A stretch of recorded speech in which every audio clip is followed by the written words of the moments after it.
Good afternoon, everybody. Welcome and konnichiwa to the pre-race press conference here in Tokyo ahead of round 5 of the ABB FIA Formula E World Championship here in Japan. Thank you very much for your kind welcome and hospitality so far. We're really looking forward to a great race here tomorrow afternoon. In around 15 minutes time, we'll hear from 3 of the drivers who will be racing here for the first time tomorrow. But first, I'd like to welcome 3 of the team principals to the stage. On my right here, James Barclay from Jaguar TCS Racing, Ian James from NEOM McLaren Formula E team in the middle, and on the left, Fréderic Bertrand from Mahindra Racing. And I'll start with you, James. You come into this weekend with a 35-point lead at the gap of the top of the Teams Championship.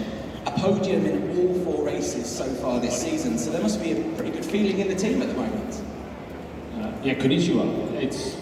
Firstly, it's great to be here in Tokyo, and thank you for everyone for preparing for this incredible race. So yes, the season for us has been a great start, our best ever start in Formula E, and I'm really proud of the hard work that the men and women of this team have put together, not only in continuing to evolve our Jaguar Type 6, which to date has been our most successful Formula E car in our history, and being able to start the season in a really fantastic way. Many years we've actually started with a bit of a deficit, and we've had to kind of catch up. So it's great that we having fought for the championship for the last 3 years, either for a team or a driver championship, but this year we started with a good foundation. So it feels great. It's a reward for the hard work so far, but we're far from complacent, because the 2 gentlemen to my right and all the others are absolutely top of their game, working incredibly hard to close that gap. And complacency is a very dangerous thing in motorsport. In Formula E, you can multiply that by 10, I think, sometimes. So yes, it feels great. We need to keep working hard and just take the positive around the great work that's been done so far this season as a real boost for motivation as well.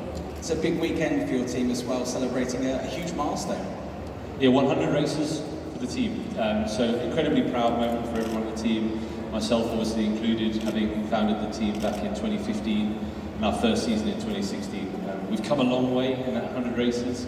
There's been some amazing moments. Our first win in Rome in 2019, our first clean sweep of the podium in Sao Paulo last year, our first 1-2 in Berlin last year. So it's some incredible moments. Many more memories to make and your milestones to achieve in the future, but a great testament to the team and members that have got us to this point so far. Looking at the present, you brought in Nick Cassidy this season to work alongside Mitch. How have you found that partnership? How has it been working with the 2 Kiwi drivers so far?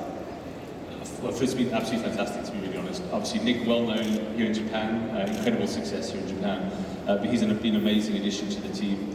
A highly technical driver, incredibly driven. He really has got to grips with the Gen 3 era incredibly well.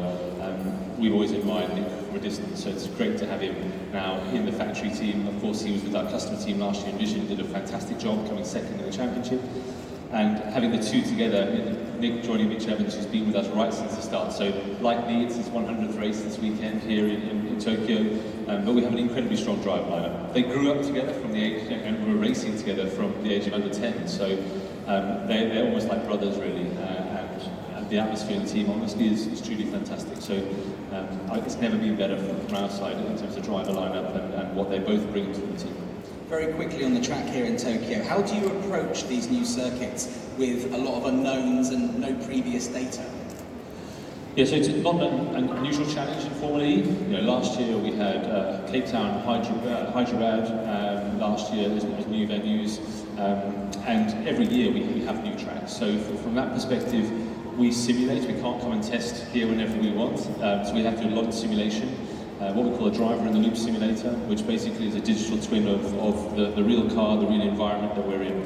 So prior to every weekend, we normally do at least 1 full day with each driver, and obviously with reserve driver in the simulator. So we're assessing the best setup mechanically for the car, the best strategy we want to approach the race with, and we trial everything from qualifying simulations, race simulations, to optimize everything. So when we come and we run the first pre-practice 1, we already have a good idea of the setup we want to run, and then we correlate that with what we've seen in the simulated data to make sure it's aligned. And over our 8 years as a team here in Formula E, we've got better and better with that process, to the point now where it's quite incredible how accurate the simulations are. You can still get it wrong from time to time, but it's our equivalent as a golfer of hitting thousands, millions of golf balls we try and get as many laps in the digital world before we turn up here and be ready for the real world. Perfect. Well, of course, I'm sure you'll be encouraged that Nick managed to get a podium last season at all of the new tracks. So Nick has to be a bit of a specialist when it comes to these new circuits. James, thank you very much. We'll move on to Ian James from NEOM McLaren Formula E team. And you coming here to Japan on a real high after what happened in Brazil with the first race victory for NEOM McLaren in Formula E. Yeah, absolutely. Well, firstly, konnichiwa, everybody. It's fantastic to be here. The welcome, not just for us as a team, but the whole FE community has been outstanding, as we'd expect here as well. So a great opportunity for us to come and race here in Tokyo. As you just mentioned, we come off a real high out of Sao Paulo. Phenomenal for the team, for NEOM McLaren Formula E to get its first win under its belt. Great to have done that with Nissan Power as well, and to come here now to their home race, of course. And for Sam Bird, I think it was, again, just testament to his experience, his expertise and skill as a driver. And the celebrations that we had straight afterwards were, I think, just showed the emotion that came out of it. That being said, that euphoria as ever is short-lived. James has just mentioned about the, you can never be complacent in this sport, and our focus turned very quickly to the preparations for this event, and this is going to undoubtedly prove to be a challenge for us all. How confident are you that you can repeat that success that we saw 2 weeks ago here in Tokyo? I think that, it would be naive to think that for any of us it's going to be a walk in the park. We're coming here to a new circuit. The conditions are very changeable, as we can see at the moment. We've had some fairly wet weather this morning. I think it's drying up now. Should do over the afternoon, and tomorrow's looking glorious. So that's going to be a challenge for us all to sort of get on top of the tyres for this weekend and various other aspects. The circuit itself is going to be challenging as well. So in terms of confidence, I don't feel any more confident just because we came off that great result in Sao Paulo. What it does do, though, is it just gives us the reassurance that the ingredients that we've got within the team, the drivers, the engineers, the mechanics, the whole team there, have the potential to deliver some great results. So we're going to be just making sure that we're focusing on execution this weekend to get everything as clean as possible, and then what will be will be. I'm sure the sellout crowd here would love to see a Nissan-powered car take the race win. How important, finally, is the championship being able to race in Japan and in Tokyo specifically, given what a huge market is and how much the interest is high in electric mobility? I think this has always been the target of the championship, to come here. I think it's phenomenal that we're here in Tokyo, of course. It genuinely is a city centre race for us, so I think it ticks a lot of boxes in that respect. But I've been coming here for a number of years, initially with Formula One, coming to Suzuka, and one of the things that really struck me at the time was the passion that the fans have. It is a really unique environment. I'm expecting to see that over this weekend. Some of the little glimpses that we've had over the past few days have reassured me that we're going to see that passion replicated here with the Formula E race as well. And that's the really exciting thing. If you come to a location, it's lovely, of course, that there's that EV market here. That's such a crucial thing for so many Japanese brands. But ultimately, we're here for the fans, and I can't wait to get underway. Yeah, as I say, sellout crowd. It's going to be a really special day tomorrow. Thank you very much, Ian. Frédéric, you've shown some great progress already this season. Both of your drivers, Edo Mortara and Nick de Vries, have shown they know how to make up positions when it comes to the race. How do you as a team progress to the next stage from here? First of all, as my colleagues, I would say it's great to be here, and thanks for all the Tokyo and all the Japanese fans to embrace so much the championship. Seen from our point of view right now, progressing is definitely one thing we can acknowledge, but we still are at 0 points, so it's not the way we want to progress. We still need to make sure that we concretize, we make things happening, and we make good points out of the races.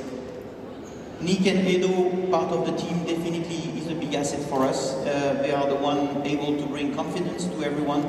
They are the one able to bring the performances of the car a level higher, and they are the one able to make sure that during a race we can get the best out of the racing conditions. So we are happy with the way the things are going. We are not just happy with the number of points we have on the classification right now. We've obviously seen Nick come back into Formula E with less experience than the majority of the other drivers here in the Gen 3 car. How impressed have you been working with Nick in this short space of time and how quickly he's got to grips with the car? I think it was nearly immediate. The thing with such a professional driver is that the way he's putting the pressure on himself, you don't even need to do it by adding any pressure. He's doing all by himself. Two things which have been very important. He came with a high level of humility and is really able to come there as a learner, even if he's definitely not a learner because he has a huge experience. The one which was missing was probably Gen 3, but after, I would say, one race, he was already getting where he needed to be, and he showed in Sao Paulo that he was able to compete in the best level. So it was so immediate that we nearly didn't think about it. The only thing for him is the same, is he would like to make it to the duels, and he would like to keep pushing, but it's definitely something impressive the way he adapted to Gen 3, but nothing surprising because he's a great driver. Yeah, of course, and a former champion as well. We've discussed overtaking. It could be a tricky circuit for overtaking. How important is qualifying then for your quest to get some points? I think qualifying is always important in Formula E, but maybe this race is giving a bit more importance than some others. Definitely for us it's one target, be able to bring the cars up to the duels. But then the good thing with Formula E is that we never know what happens, and we all know that even if a track is not so easy on the overtaking aspects, because of the energy saving, because of the level of our drivers, we always have a good show. So we can expect that we will be surprised that there are still a lot of overtakes on such a track. But for sure, starting higher on the grid will be a big advantage, and we will work for it. Excellent stuff. We've got time for a couple of questions